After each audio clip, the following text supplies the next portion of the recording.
ผมาปลูกต้นนี่บานอยู่ได้นี่แม่เฒ่าอ้าวต้นบางละมุดตัวนี่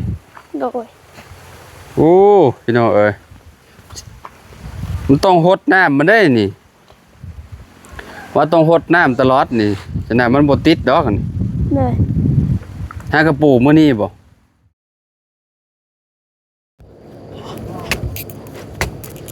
มาเปิดภาพมาบัดนี้พี่น้อยเนาะ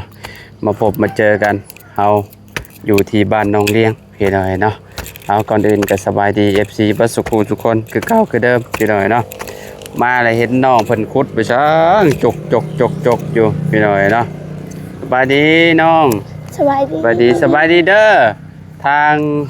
อันน่ะแม่น้องเลี้ยงแล้วก็แม่ตู้สบายดีแม่ตู้สบายดีโดยซอยร้านเห็ดชวนพักบ่โรงเรียนนี่คืออยู่บ่นี่เนาะนั่น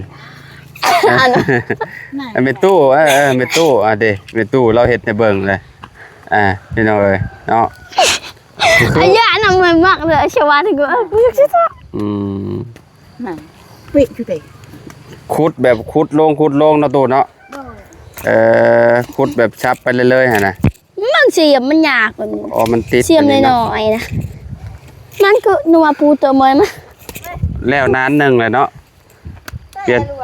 แล้วแหละพี่น้องนานนี่แล้วบ่แล้วน้องเลี้ยงแล้วเนาะตอนนั้นเนาะสิปลูกยังแน่นี่บ่สิปลูกยังวะบ่ฮู้กันบ่ฮู้ขุดไว้ซื่อๆบ่ต้องมีแนวปลูกเด้ขุดอันนี้ทอดแต่เมื่อได้นี่หญ้านี่คือบ่เห็นมีแต่บัดนี้มื้อซื่นนี่บ่เมื่อวานนี่หญ้าเพิ่นนั่นเบิดแหละพี่น้อยเนาะแบบแป้นไปเลยเนาะเพราะว่าเพิ่นสิปลูกผักเพิ่นว่าเนาะมันเหมาะเรียนปลูกผักอันนั้นเด้อจังได้กินไวผักน่ะปลูกผักบ้งผักบ้งจีนน่ะมักอยู่บ่ผักบ้งน่ะมักกินเป็นอยู่บ่ เป็นอยู่เนาะยันว่าบ่มักผักบ้งใช่ดอกว่านี่เป็นอันน่ะเวลาหว่านผักได้ยันเป็นน้ำมันแล้วมันไหลลงมาพี่น้อยเนาะเอาน้ำมาได้ใช้หดบาดนี่น้องมันสิมีน้ำหดอยู่บ่บาดฮะตักน้ำห้วยผู้ปาดโธ่พี่น้อยเนาะตักอยู่เฮือนผู้บ่มองเฮือนน้องนกแค่ผู้บ่มองนี่ก็ได้นะใช่มองอยู่บนนั้นใกล้ๆสวนน่ะดิมีน้ำห้วยคือกันเนาะมันเป็นทางผ่านคือกันหมดเนาะโอ้บัดมันเป็นหลายๆนี่หาบ1 2หาบบ่ได้พอได้น้องเลี้ยงเอ้ยว่าไปตำอยู่ในกองมันนี่เอาไปขุดใกล้ๆกันเนาะตำกดแล้วแหละพี่น้องเอ้ยปลูกมักซาลีจะว่างามหมดจากนี่เนาะข้าวโพดนะพี่น้องเอ้ยข้าวโพดจากนี่แถวนี่ไปนี่พี่น้องได้กินย้อนได้เนาะ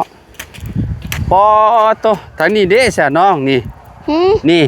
ฟ้านี่ยังบ่ได้เบิดอยู่นี่เพราะอีตู้งามแท้นี่โอ้พี่น้องพักนั่งตู้นี่แกงใส่นั่นคักคือยังนี่แหละเนาะแกงใส่เฮ็ดปวกนี่คักขนาดนั้นนี่ตะกี้มองนี่มันเป็นต้นขี้เล็กแม่นบ่เรียง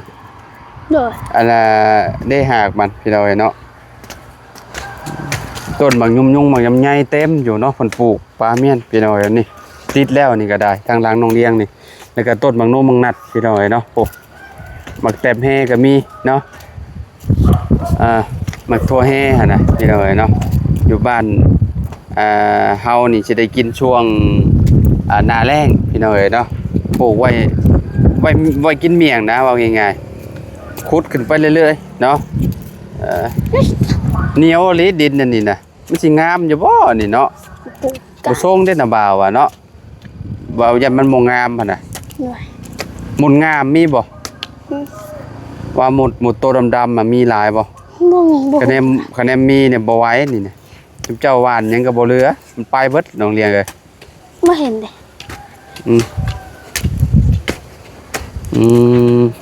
ด้ เจ้าเห็นแล้วบ่เมื่อวานนี่อันที่นอนน้อง เห็นแต่อยู่ในรถ เห็นแต่อยู่ในรถบ่ โดย งามอยู่บ่เห็น งาม นอนก็สินุ่มดีอยู่เนาะ โดย พี่น้องเอ้ยโอ้เห็ดโอ้เราก็เป็นเนาะพี่น้องเอ้ยเจ้าเคยเห็ดอยู่บ่ เคยเดือนหนึ่ง เคยเท่าเดียวนึง ด้วยถ้าเกี่ยวมาเท้า เห็ดก็ไม่เท่าว่าเห็ดเนาะ โด มั ย นเห็ดแบบนี้บ่ โดย แต่ว่าอยู่บ้านเฮาอันคือว่าแล้วพี่น้องแบบว่าอันเฮาหวานยามนี้เนาะเห็ดแบบว่าตามแบบนี้ก็ได้เฮาหวานแล้วมันก็สิลงพี่พวกอันมิดอันผักกาดนั่นนะพี่น้องเอ้ยเนาะสมมุติว่าผักกาดนี่มันก็สิลงตามขี้ดินไปเลย ต้องเอาอันนั้นมาผสมอีกเทื่อนึงแม่นบ่ต้องผสมบ่หรือว่าตากอันนี้ไว้ก่อนตากให้มันแห้งก่อนเอาอันขี้พุ่นเด้ บ่ผสมก็ได้ บ่ผสมก็ได้เนาะ ส้มผสมก็ได้ ผสมมาเนาะเพื่อนแม่จะได้ปลูกแล้วเรียบร้อยแม่นบ่โรงเรียน โดย แล้วปลูกกันผักบัวกับหอมไปเรื่อยเนาะ โดย พี่น้องเอ้ยอันน่ะคือเราเอามาแต่ใช้หอมไปเรื่อยคือหลายแท้ มู่คือกัน โอ้ปลูกหอมไปเรื่อยใส่อันน่ะซั่วไก่ซั่วโอ้คักได้พี่น้องหอมกุ้มแล้ว ต้องได้กิน สิเฮ็ดจักนาน ตัด นี่ จะเบาเนื้อลิเกอร์ เหมาะสิเฮ็ดจักนานวะ1 2 ใช่ลำแม่ตา 3 4นานก็พอแล้วเนาะ 3แล้วว่าพ่อ 3บ่แม่นจ้ะวะ อืม พอได้กินเนาะพอได้กินพี่น้อยเนาะพอได้อันนี้ อายุ รอบเบิ่งอันนี้ก่อนเนาะบ้านนี้พี่น้อยต้นไม้ใบหญ้าของน้องเพิ่นนี่แหละบ้านนั้นล่ะบ่ฮอดนี่ทางนี้ติดแล้วบ่น้องเลี้ยง แล้ว อันนี้ต้นหยังนี่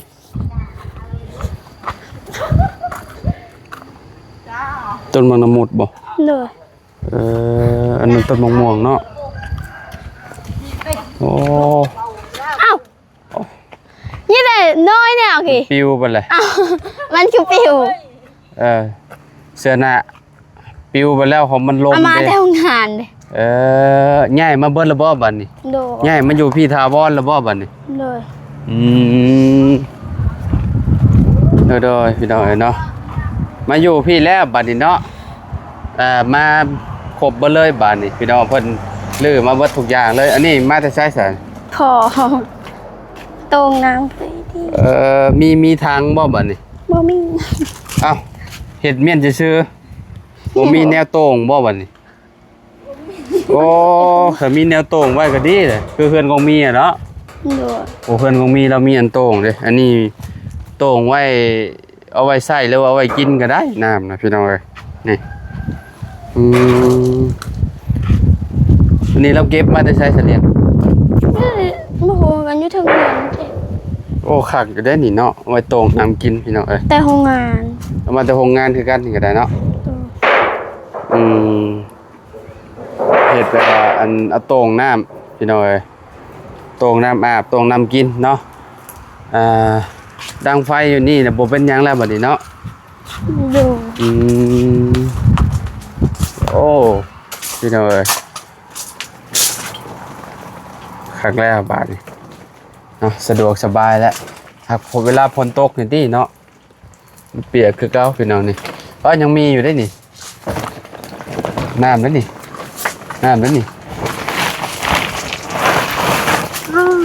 โอ้น้ำขังควันน้ำกุบพี่น้องเนาะโอ้เนาะเอ้าไผมาปลูกต้นอันนี้บานอยู่ได้นี่ แม่เท่า เอ้าต้นบางละมุดตัวนี่ โดย โอ้พี่น้องเอ้ยมันต้องหดน้ำมันได้นี่ว่าต้องหดน้ำตลอดนี่ฉะนั้นมันบ่ติดดอกนี่ เลย หากระปลูกมื้อนี้บ่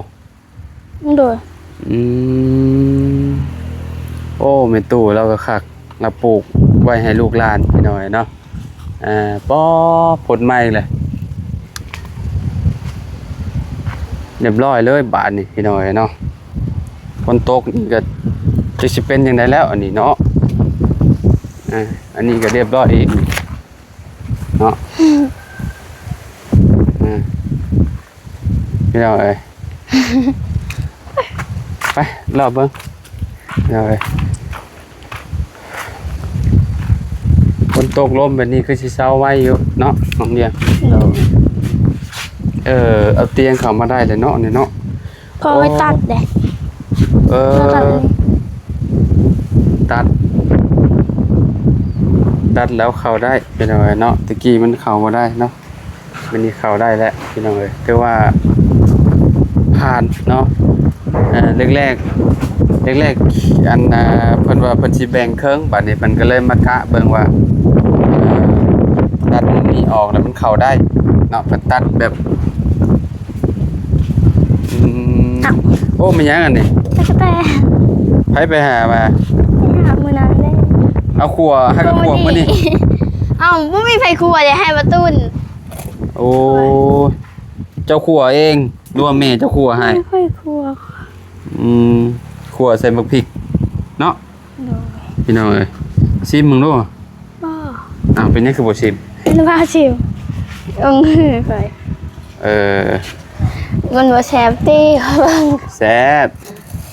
เป็นว่ากิน ขัวกินกับข้าวนี่พี่น้องเอ้ยเนาะขัวตะกะแตนน้องเลี้ยงเพิ่นไปก้านมาตัวได้หลายอยู่เนาะพี่น้องเอ้ยฝนมาอีกแล้วพี่น้องเอ้ยปุ๊บตกจากๆเลยทางนั้นเนาะเปียกเปียแน่นอนมื้อนี้นะไปสนับบ่าวไปป้าแล้วเนาะ โดย ไว้พ่อกันใหม่พี่น้องเอ้ยเนาะมื้อนี้ก็เข้ามาแล้วก็ถึกจังหวะน้องเพิ่นน่ะเฮ็ดนานพักพอดีเลยพี่น้องเอ้ยเนาะทางน้องเลี้ยงเพิ่นพี่น้องเอ้ยเนาะ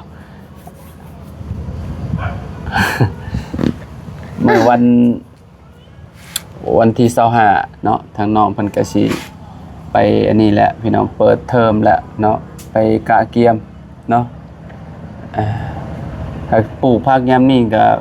บ่ค่อยฮดปานใดดอกน้ำแต่ต้องฮดนั่นแหละเพราะว่าน้ำพ่นเด้สมมุติว่ามันออกมันก็เค็มมันตายได้อันน่ะผักนะและแม่จะดุอยู่เนาะแต่ว่าสิอันฮดก็ได้พี่น้องเพราะว่าน้ำบ่มีนี่จำเป็นต้องไปเอาน้ำอยู่พุ่นเนาะเฮ็ดชวนกลัวบ่ได้เฮ็ดอันนี้ติบ่ได้แอมไว้คือเฮือนแม่จะดีติ บ่ฮู้คือกัน มันบ่มีสังกะสี สังกะสีบ่มีมันบ่มีไก่ยันแต่หมาหั่นแหละหมาสมมุติว่าหมาหลายโตมันมาลิ้นมาหยังมานอนมาขวัดบ่ได้ยินคิดว่าได้พี่น้องเอ้ยมันต้องแอมเมียนคือแบบนั้นพี่น้องมันจังง่ายเด้หมาจังบ่เข้าเนาะอยู่แถวนี้คักแบบนึงพี่น้องเพิ่นบ่ได้มีเพิ่นบ่ได้เลี้ยงไก่เด้เฮือนน้องเลี้ยงนี่บ่ได้เลี้ยงเลยพี่น้องมันก็สะอาดสะอ้านไปอีกแบบนึงคันว่าเลี้ยงไก่มันก็สิคือที่เห็นนั่นแหละพี่น้องสมมุติว่าเลี้ยงหลายโตมันก็อยากอันนั้นแน่พี่น้องเนาะมันกลิ่นมันคาวแล้วยามพ้นเนาะคือแบบพื้นที่คือเฮือนจริงๆเราเพิ่นมีคอกอยู่ทางนั้นเนาะอยู่ฝากลุ่มพุ่นพี่น้องเราเลี้ยงไก่ได้แบบนั้นนะเนาะคือน้องเลี้ยงเพิ่นมีแต่หม่องนี้แกแนมสิเฮ็ดอันนี้กับเพิ่นไปเฮ็ดอยู่พุ่นมันชวนมันอีกยันงูยันเงี้ยวอีกเนาะงูลายอีกยันแบบว่ามากินไก่อีกเรียบร้อยพี่น้องบ่ได้เนาะสมมุติว่าเลี้ยงนะเลี้ยงหมูก็เลี้ยงบ่ได้อีกเพราะว่าที่มันแคบบ่คือเฮือนพ่อน้องไก่เฮือนพ่อน้องไก่เลี้ยงได้อยู่พี่น้องเนาะเราอยู่พื้นเด้เราอยู่หลุมพุ่นเนาะเอาก็ประมาณนี้แหละเนาะเอาเบาไปป้าเด้อ โดย กินข้าวเช้าก่อนพี่น้อยนะหิวข้าวแล้วเฮาก็ได้อยู่ดีมีแฮงเดี๋ยวจังพอกันใหม่เนาะอ้าวไปปะแล้วบัดนี้พี่น้อยเนาะเอาสบายดีปะลูกเด้อ สวัสดี โอเคไปพี่น้องพอๆกันกินไหนเด้อสำหรับกินนี้ไปแล้วสบายดีพี่น้อยเนาะ